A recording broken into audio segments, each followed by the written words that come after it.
Surat terkait kasus facelift ilegal yang menyeret nama finalis Putri Indonesia Jenny Rahmadi Alfitri, kita akan bahas bersama dengan Kasubdit 4 Tipiter di Treskrimsus Polda Riau, AKBP Teddy Ardian, dan juga kuasa hukum korban Al-Kudri Tambusai. Selamat malam Bapak-Bapak. Selamat malam Mas Ibrahim. Baik, saya ingin ke Pak Kudri dulu. Pak Kudri, bagaimana kondisi klien Anda saat ini Pak? Perlu kita sampaikan kondisi terkini klien kami masih harus melakukan perawatan di rumah ya, karena sempat psikis para klien itu terganggu ya, tidak bisa beraktivitas di luar, malu, lalu ada beberapa yang tidak bisa bekerja lagi. Nah sekarang sedang dibimbing oleh beberapa pihak konseling. Seperti itu. Sejak kapan dirawat atau melakukan perawatan kecantikan di klinik tersangka ini, Pak Kudri? Izin Pak, ulangi. Sejak kapan klien Anda melakukan perawatan kecantikan di klinik tersangka? Tampaknya sambungan audiovisual kami dengan kuasa hukum korban terganggu, sambungan internetnya. Kita coba bergeser kepada Pak Teddy. Pak Teddy, tadi Anda sempat menyampaikan soal ada beberapa sertifikat yang dipajang di ruangan klinik tersangka. Apakah itu sertifikat yang betul didapatkan oleh tersangka dan terkait dengan keahlian kecantikan atau seperti apa, Pak? Baik Mas Ibrahim, jadi pada saat kita melakukan penggeledahan, kami temukan beberapa sertifikat yang dipajang di klinik tersangka. Saat ini kami masih melakukan pendalaman terhadap lembaga yang mengeluarkan sertifikasi tersebut. Apakah memang sertifikasi itu didapatkan secara benar atau mungkin bisa dipalsukan? Saat ini masih kita lakukan pendalaman, Mas Ibrahim. Oke. Kalau untuk praktek di kliniknya, apakah memang tersangka ini seorang diri atau dibantu juga dengan suster atau perawat, Pak Teddy? Jadi begini Mas Ibrahim, perlu kami sampaikan, klinik ini dibuka dari tahun 2019 Mas Ibrahim. Jadi dalam prakteknya memang tersangka ini memiliki beberapa staf ya, baik administrasi ataupun tenaga yang membantu. Namun untuk tindakan dilakukan oleh yang bersangkutan sendiri Mas. Oh jadi langsung melakukan bedah sendiri atau tadi bedah estetik sendiri tanpa melibatkan dokter-dokter yang ahli Pak ya? Benar Mas, jadi di klinik tersebut tidak memiliki tenaga kesehatan. Oh, baik. 2019 didirikan tanpa memiliki tenaga kesehatan. Pak Kudri, bagaimana klien Anda bisa yakin untuk melakukan perawatan di tempat ini Pak sebelumnya? Begini, pada awalnya adalah ini kan melihat dari latar belakang saudari JRF ya, yang merupakan seorang public figure dan seperti kita ketahui bersama adalah seorang Miss Indonesia perwakilan Riau. Nah, atas dasar reputasi itulah maka klien kita percaya bahwa memang sosok yang kita laporkan ini merupakan sosok yang profesional. Oh. Walaupun pada kemudian hari bahwa yang kita laporkan tersebut bukanlah orang yang memiliki lisensi pada bidang tersebut. Oke. Oh jadi klien Anda melakukan perawatan di situ ketika JRF ini sudah ikut ajang kecantikan ya, kontes kecantikan?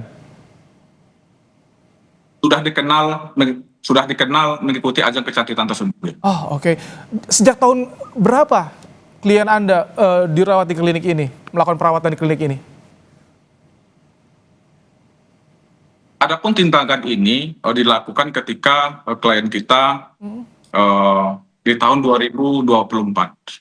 Nah, lalu ketika tindakan ini sudah selesai, ternyata tidak sesuai dengan hasil yang diharapkan.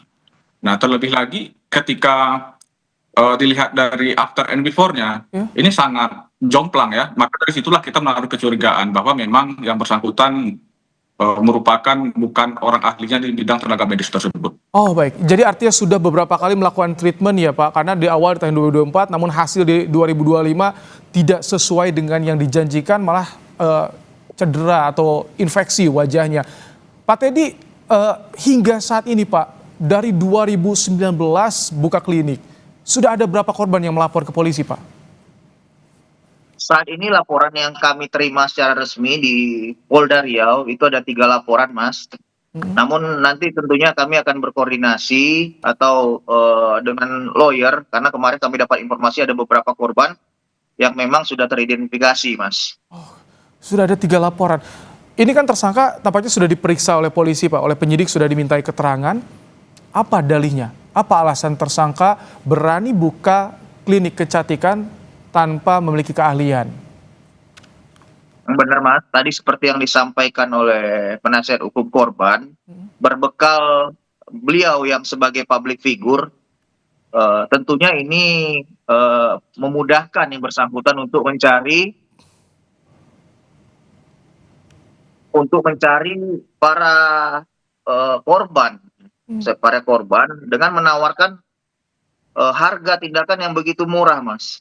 Jadi bermodal sertifikasi yang dimiliki oleh yang bersangkutan, tentunya ini seperti yang disampaikan penasihat hukum tadi, tergiur para korban karena sangat murah, relatif sangat murah tindakannya, Mas. Jadi perlu kami sampaikan, tindakannya itu ada berupa facelift, botok, street lift, eyebrow lift, life surgery, Mas. Mana harganya itu 1,5 juta sampai 16 juta rupiah. Oke. Ini termasuk motif ekonomi tidak, Pak Teddy? Ada motif ekonomi di belakangnya? Atau memang passionnya pelaku merawat, melakukan treatment kecantikan?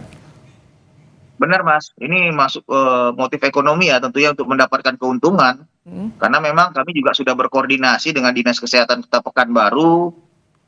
Kliniknya juga tidak terdaftar di Pekanbaru. Oke. Pak Kudri, hingga kini setelah menjalani treatment klien Anda, berapa total kerugian materi bagi klien Anda? Perlu saya sampaikan bahwa dari pertama kali melakukan treatment maupun memperbaiki merestorasi wajah yang sudah hancur itu kita estimasikan sekitar 200 juta. Sampai selesai 200 juta? Iya. Oh. Terus bagaimana setelah 200 juta itu baru ketahuan hasilnya di tahun 2025 atau masih ada uang yang harus dikeluarkan lagi? Begini, dari 200 juta itu rinciannya begini.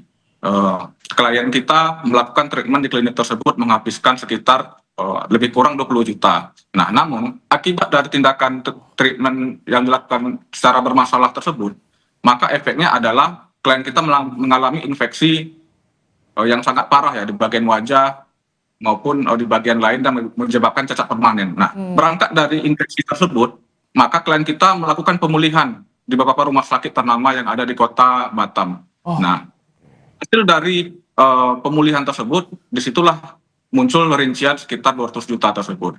Jadi, kesimpulannya adalah bukan mendapatkan wajah yang cantik seperti yang ada di iklan.